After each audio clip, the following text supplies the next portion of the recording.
ইন্নাল হামদালিল্লাহ ওয়াসসালাতু ওয়াসসালামু আলা রাসূলিল্লাহ আম্মা বা'দ। সুপ্রিয় দর্শক শ্রোতা, দেশ বিদেশ কিংবা প্রবাস জীবন থেকে এবং পৃথিবীর যে কোনো প্রান্ত থেকে এই মুহূর্তে আমার এই আলোচনাটি দেখতেছেন এবং শুনতেছেন, আপনাদের সকলকেই আন্তরিক ও মুবারকবাদ এবং শুভেচ্ছা জানিয়ে আজকের এই আলোচনাটি শুরু করতে যাচ্ছি। প্রথমে ইসলামিক নিয়মে ইসলামের শান্তি কামনা করে আপনাদের সকলকেই জানাই আসসালামু আলাইকুম ওয়া রাহমাতুল্লাহি ওয়া বারাকাতুহু। সুপ্রিয় দর্শক শ্রোতা, আজকের আলোচনার বিষয় হচ্ছে তাকওয়া এবং তাকওয়ার স্তরসমূহ। তাকওয়া এবং তাকওয়ার স্তর সম্পর্কে পবিত্র কোরআনের আলোকে আমি আপনাদের মাঝে সংক্ষিপ্তভাবে আলোচনা করার জন্য চেষ্টা করব ইনশাআল্লাহ। আপনারা সকলেই এই কোরআনের প্রোগ্রামটি ধৈর্য সহকারে দেখতে থাকুন এবং শুনতে থাকুন। আমি আশা করি এই কোরআনের প্রোগ্রামটি আপনাদের দেখতে দেখতে ভালো লেগে যাবে। তাকওয়া, তাকওয়া শব্দের অর্থ হচ্ছে সংযমশীলতা, সাবধানতা। শরীয়তের পরিভাষায় তাকওয়া বলা হয় এমন সকল কাজ থেকে দূরে থাকা এবং সাবধানতা অবলম্বন করা যেগুলো পরকালে আপনার জন্য ক্ষতির কারণ হয়ে দাঁড়াবে।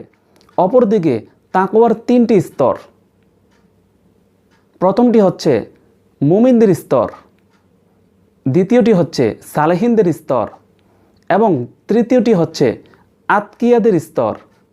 সুপ্রিয় দর্শক শ্রোতা, এতক্ষণ আমরা তাকওয়ার তিনটি স্তর সম্পর্কে জানলাম। এখন আমরা এই তিনটি স্তর সম্পর্কে সংক্ষিপ্তভাবে আলোচনা করব। প্রথমটি হচ্ছে মুমিনদের স্তর।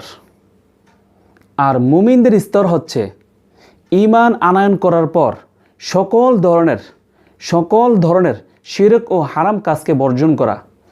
আর এটা হচ্ছে তাকওয়ার প্রথম স্তর।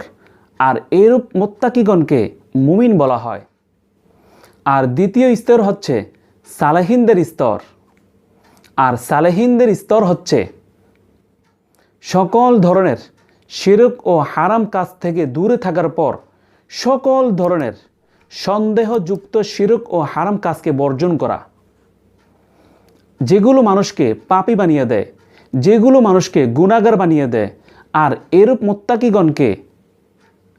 এরূপ মুত্তাকিগণকে সালেহিন বলা হয়। আর এইটা হচ্ছে তাকওয়ার দ্বিতীয় স্তর। তাকওয়ার দ্বিতীয় স্তর সম্পর্কে অনেক ইসলামিক স্কলারগণ এভাবে বলেন, সকল ধরনের সন্দেহযুক্ত শিরক ও হারাম কাজ থেকে দূরে থাকার পর সগীরা গুনাহ থেকে দূরে থাকতে হবে।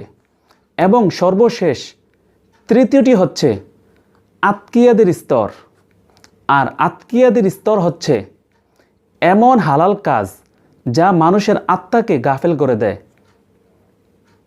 আর তা হতে মুক্ত থেকে পরিপূর্ণরূপে আল্লাহর দিকে ঝুঁকে পড়তে হবে। আর এইটা হচ্ছে তাকওয়ার তৃতীয় স্তর। আর এরূপ মুত্তাকিগণকে আতকিয়া বলা হয়। তাকওয়া সম্পর্কে আল্লাহ রাব্বুল আলামিন পবিত্র কোরআনে বলেন, বিসমিল্লাহির রহমানির রহিম, ইয়া আইয়ুহাল্লাযীনা আমানুত্তাকুল্লাহ, হে মুমিনগণ, তোমরা আল্লাহকে পরিপূর্ণভাবে ভয় করো। হাক্কা তুকাতিহি, ভয় করার মতো ভয় করো। ওয়ালা তামুতুন্না ইল্লা ওয়া আনতুম মুসলিমুন, আর তোমরা পরিপূর্ণভাবে মুসলমান না হয়ে মৃত্যুবরণ করো না। আলোচ্য আয়াতে আল্লাহ রাব্বুল আলামিন মুমিনদেরকে সতর্ক করে বলেন, হে মুমিনগণ, তোমরা শিরক ও বিদআত কাজে লিপ্ত হওয়ার আগে পরিপূর্ণভাবে আল্লাহকে ভয় করবে। মানুষকে ঠকানোর আগে আল্লাহকে ভয় করবে। মানুষকে মাপে কম দেওয়ার আগে আল্লাহকে ভয় করবে। অন্যায়ভাবে কোনো মানব জাতিকে হত্যা করার আগে আল্লাহকে ভয় করবে।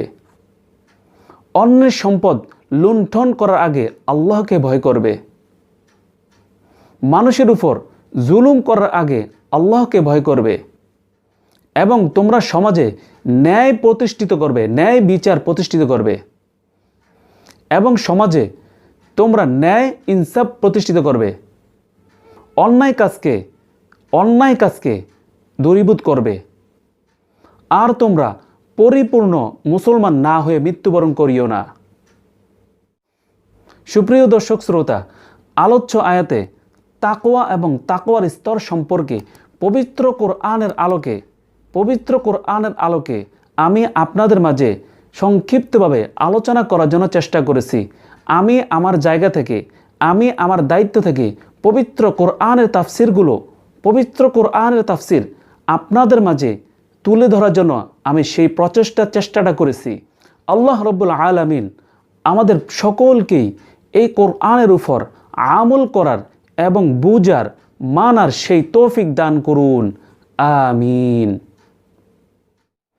সুপ্রিয় দর্শক শ্রোতা, আমার এই চ্যানেলটি হচ্ছে ইসলামিক একটি চ্যানেল, দিন প্রচারের জন্য একটি মাধ্যম, আর আপনাদের ভালোবাসারই একটি চ্যানেল। তাই আমি আপনাদেরকে উদাত্ত আহ্বান জানাই, আমার এই চ্যানেলটিকে আপনারা সকলেই সাবস্ক্রাইব করে বেল আইকনটি বাজিয়ে রাখবেন এবং লাইক দিয়ে আপনার মূল্যবান মতামতটুকু কমেন্ট বক্সে লিখে আমাকে জানাবেন। এবং ইসলামের জন্য, দিন প্রচারের জন্য আপনারা এই ভিডিওটি সকলের মাঝে বেশি বেশি করে শেয়ার করে অন্য ভাইদের মাঝে ছড়িয়ে দিবেন, অন্য ভাইদেরকে দেখার জন্য সেই সুযোগটুকু করে দিবেন। এই আশা প্রত্যয় নিয়ে আজকের এই আলোচনাটি এখানেই শেষ করছি। ওয়া আখির দাওয়ানা আলহামদুলিল্লাহি রাব্বিল আলামিন। আসসালামু আলাইকুম ওয়া রাহমাতুল্লাহি ওয়া বারাকাতুহু।